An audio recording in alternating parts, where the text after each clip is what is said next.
Hello and welcome to the show. I'm here on Forza 6 with another autocross car build. Now, over the last few episodes, the vehicles have tended to be relatively sensible. So for today, I've gone for something not particularly sensible when it comes to autocross, because I have got the Bowler EXR S. Big, heavy, powerful, quite wide. Not exactly suitable for autocross, but I'm kind of curious to see how this vehicle will do. Now, it does start off pretty high PI. We're up into the mid B class, and the autocross cars are built to A class, and my slight fear is that we might not be able to get tyres and all of the handling parts on that we want. So what I'm going to do for this, we're going to get maximum tyre width. We get 345s on the front. They are huge tyres on the front of the Bowler. They might be the biggest front tyres you can get on anything. I think there are some cars that can get over 300s, but don't think anything else gets 345s on the front. That's massive tyres. So I'm hoping we might have some half-decent turning on this vehicle. We are going to definitely be wanting brakes, but you can see the weight is a slight bit of a concern. Now, how much PI? We only get £400 out. I was hoping we might get a little bit more than that out of the Bowler, and then we're going to want the front and rear anti-roll bars, and now we sit and pray that I can get the slick racing tyres on the car. Please let me... Oh, we're not going to.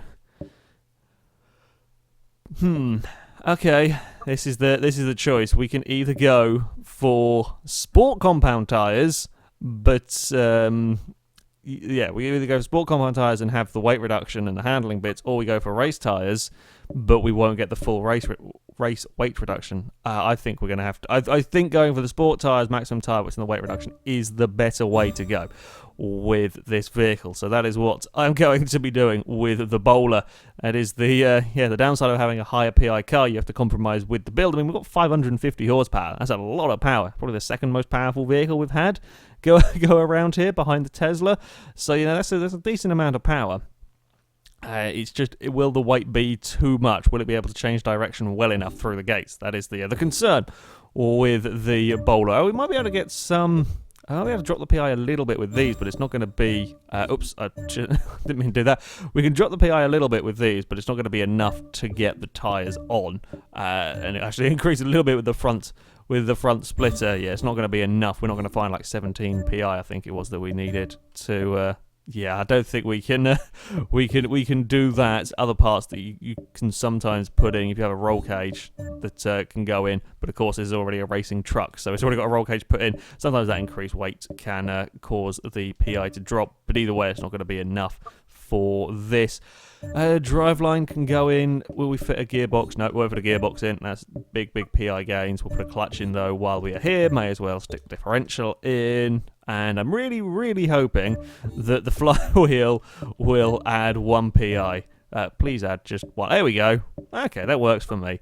Right, the finished Bowler. 3,382 pounds. It is going to be one of the heaviest vehicles that has gone around. Not as heavy as the Hummer or probably the limo or the Tesla, but it's still on the heavy side, and also that high centre of mass could be an issue. Decent power though, and decent torque. Acceleration should be good. Also 4-wheel drive. Will it have enough agility to make it through the gates? So it is here to Hockenheim where the Bowler will get its autocross test, as I will have 3 attempts to drive the vehicle through the course. Our current leader and target time was set by the Datsun 2000 with a 2 minutes 6.8.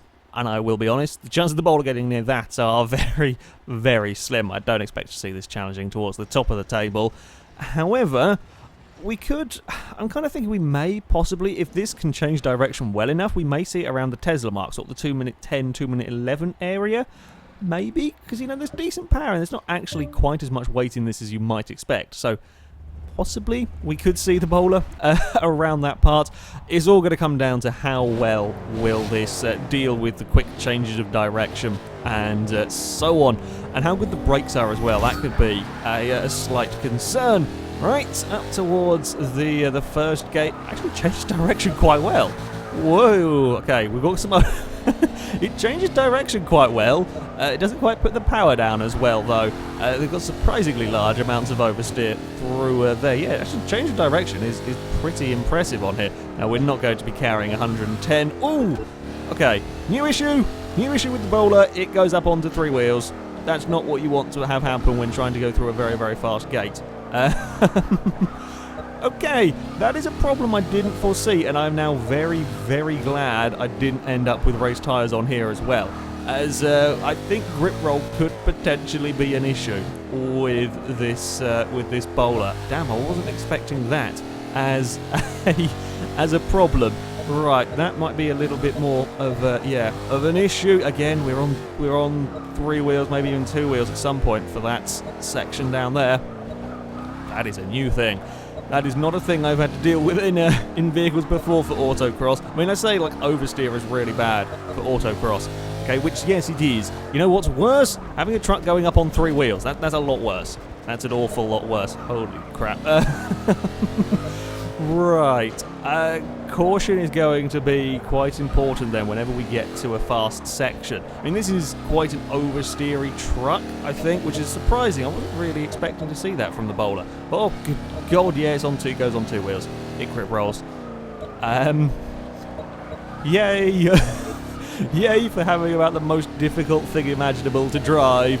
Oh, if this beats this will be down with fighting with the Hummer, I think, because I can't carry any corner speed through some of these sections because I've got to try and keep the thing on all of its wheels, and whoa, with these big changes of direction and often at quite high speeds, that's what upsets the bowler. Right, this opening run, okay, I've hit quite a few gates. There are a number of issues, though, that I'm going to have to be trying to deal with. Okay, admittedly, we might not be quite down with the... Oh, that was just poor driving, really poor driving from me in that final section. It's also quite a wide vehicle, it seems. Right, we missed a whole heap of gates. Okay, we're not quite going to be in Hummer levels. We're probably looking at around the Cadillac limo, I think, for the bowler. Yeah, there are a lot of things that I need to be dealing with this particular car.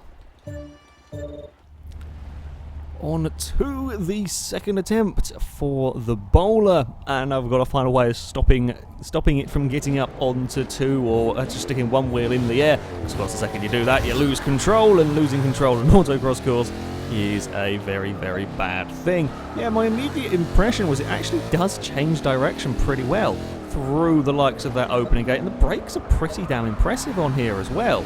You know, it does pretty well with those aspects. It's just completely overshadowed by the random bits of two-wheeledness. Right, we're going to slow it down quite a bit through there just to stop it from going up onto its side. And yeah, we are quite a few miles an hour slow. I think we got back to 110 with the Datsun and the Holden, almost through that section. Certainly past 105 miles an hour through there. And this one we're at about 80 on a good run, because I just can't carry the speed without it tipping up onto 2 wheels. These very, very vicious changes of direction are too much. I think I'll be quite careful jumping on the power again as well. That's what's caused some of my problems. We're not going to be flat out through there. We are on... I don't know if we were quite onto 2 wheels. Certainly the truck was leaning, though, through that section quite heavily. Much faster than that, and we would have it on 2 wheels. Now, you might be able to get away with it going up onto 2 wheels, but that's probably about the only point that you can, because it's quite a straight section and quite wide, so it will allow you the time to perhaps rescue if you push it a tiny bit more, but we're only talking tiny bit more as if we're going to try and get away with a clean run. Like, I am quite impressed with the way it deals with that section there. That's a really tight, narrow gate to get through, and this changes direction very well. It is perhaps a tad slower than some of the other vehicles that have been, tackling this kind of thing, but it's a great big truck, so the fact that it can do that, yeah, I'm pretty impressed with. It's like just this bit here. This is a corner that I never have problems with, but I daren't go fast through that section because we will be up onto 2 wheels, and I need to line it up for the tunnel. So, yeah, I have to be very, very careful. And again, around here, I'm kind of just currently leaving it in a slightly higher gear just to keep that little bit more control with the vehicle. It's actually working quite nicely through here. Don't get it too unsettled so that it goes up onto its side. Right, we are towards...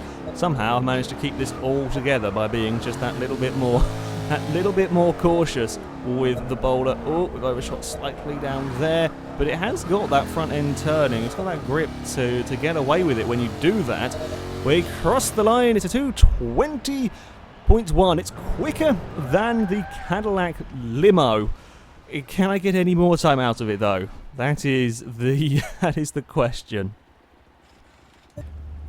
Right, the final attempt for the bowler. It is a very fine line you have with this vehicle between pushing it to try and, get that half a second here, tenth of a second there, and pushing it too much and finding yourself on 2 wheels or on 3 wheels and having an accident. So, yeah, I'm going to be having to tread a very, very fine line if I'm going to get that much more time from this vehicle. Like, this first section is really nice through. Really good through that first section. Just the second we get up to any higher speed stuff, that's when it all goes a bit wrong. Okay, we were a little quicker. I found some time. I could carry a little bit more speed through that section. Yeah, I mean, I say the brakes are quite impressive. We are going a fair bit slower in the braking zones, just kind of comparing it to the other vehicles, but I think it still does a pretty good job of getting stopped. Right, get it around this next gate, and now we can boot it. And as I said, 4-wheel drive, and with this power and torque, acceleration is not bad. It's not as impressive again as the lightweight sports cars, but it's still certainly not too shabby.